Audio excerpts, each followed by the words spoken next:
So in the previous video we had discussed about a few of the continuous beam, and those continuous beam were analyzed using the flexibility matrix method.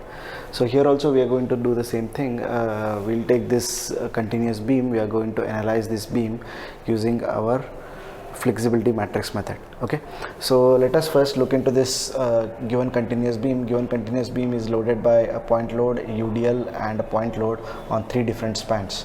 Okay, so first let us try to determine how many reactions that will be generated in this given continuous beam, and from that we can calculate how much is our static indeterminacy.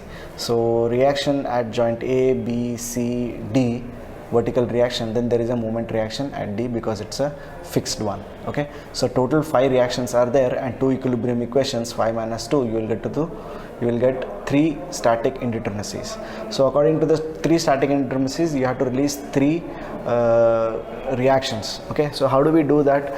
So as I told you in the previous class also, so what we do is that joint B and joint C, which are continuous in nature, will be split by applying a moment at this point. So this is the first coordinate. At joint B we are going to apply 2 moments. Okay, this is our first coordinate. Next we'll go to joint C and we'll apply the moment.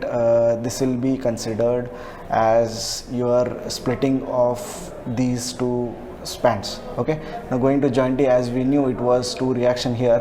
One was vertical reaction, the other one was moment reaction, so I'll apply the moment reaction here. Okay, so 3 coordinates, 1 2 3 3 coordinates are there.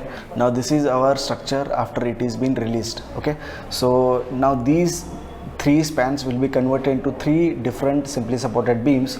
So this will be span AB, BC and CD. These 3 are 3 independent beams. Now these 3 beams will be subjected to unit load at the first coordinate, second coordinate and third coordinate.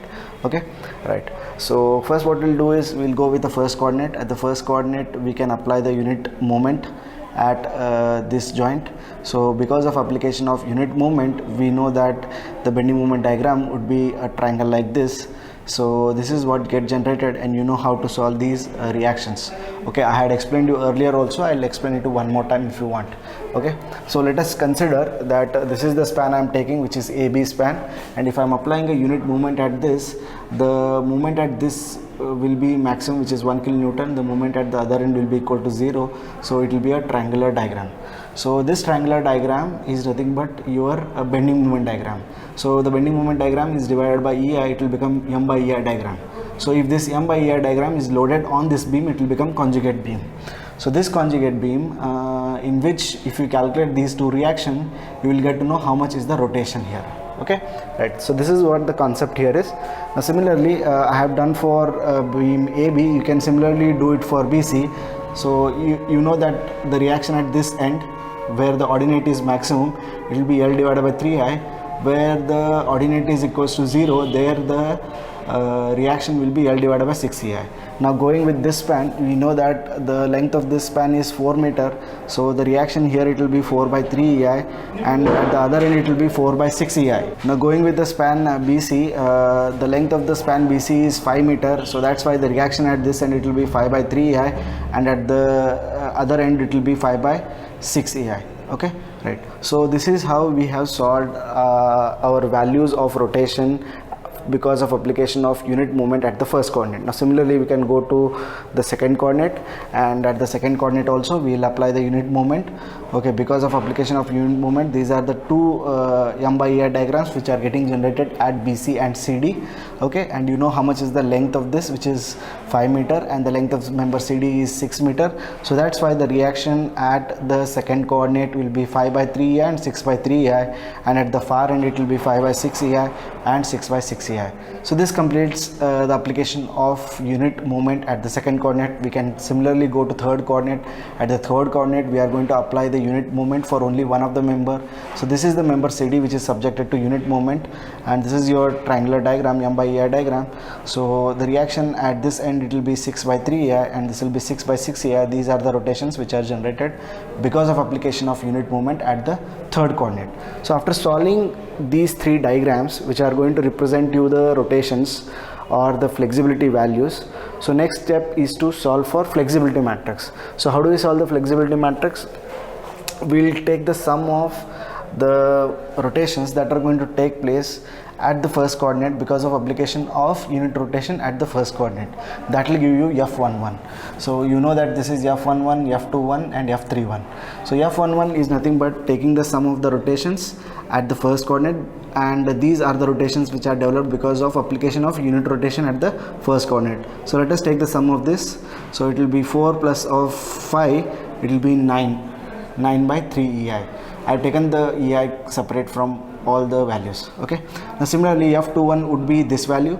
This is the second coordinate, and this is the rotation which is generated at the second coordinate because of application of unit movement at the first coordinate. So this rotation will be 5 by 6 EI, so which I have written, and at the third coordinate there is no rotation which is generated, so that's why it is equal to 0. Similarly, we can write for F12, F22 and F32, and similarly we can go for the other column also. So the value here will be 5 by 6 EI and 11 by 3 EI, and the last one is 6 by 6 EI. Similarly 0, 1 and 6 by 3 from the third. Okay, so this is how we have developed the flexibility matrix. So after solving the flexibility matrix, the next step would be to solve the displacement matrix. To solve the displacement matrix, what we do is we consider this released structure, and we'll consider these loads which are there, and using these two we are going to solve how much is the displacement matrix.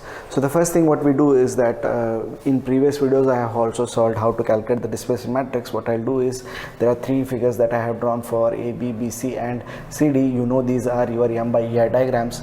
I'll take one of the span and I'll try to explain what is this M by EI diagram and what it represents.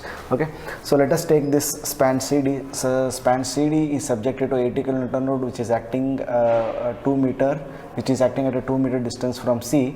So if I have to calculate how much is the reaction on this simply supported beam at C and D, it will be 80 into 4 divided by 6, which will give you the reaction at C, and 80 into 2 divided by 6 will give you how much is the reaction at this point.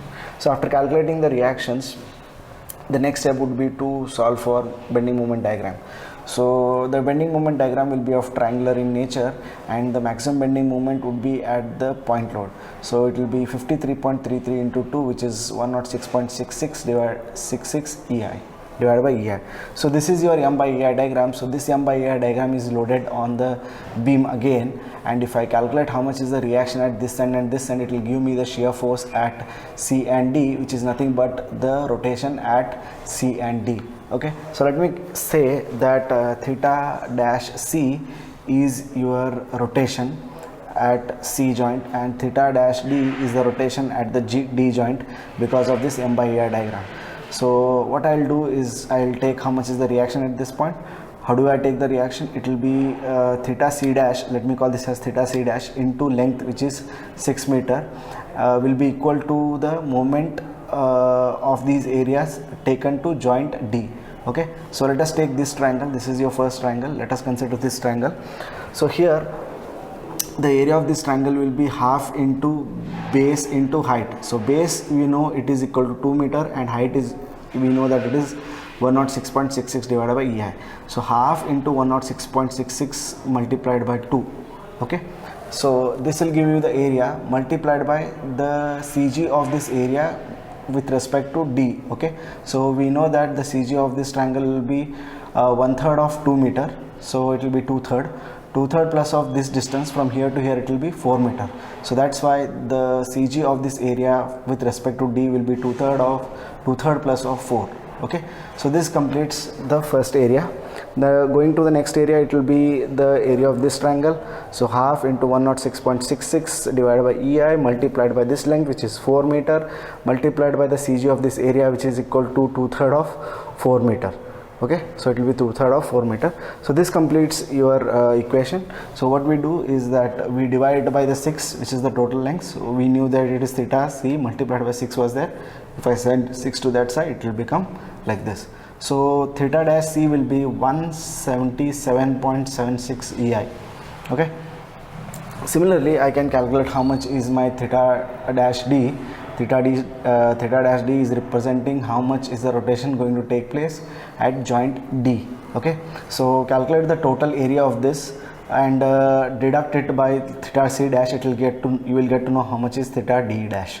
Okay, Now see here, half into 106.66 EI multiplied by the total length 6 will give you the total area of this triangle.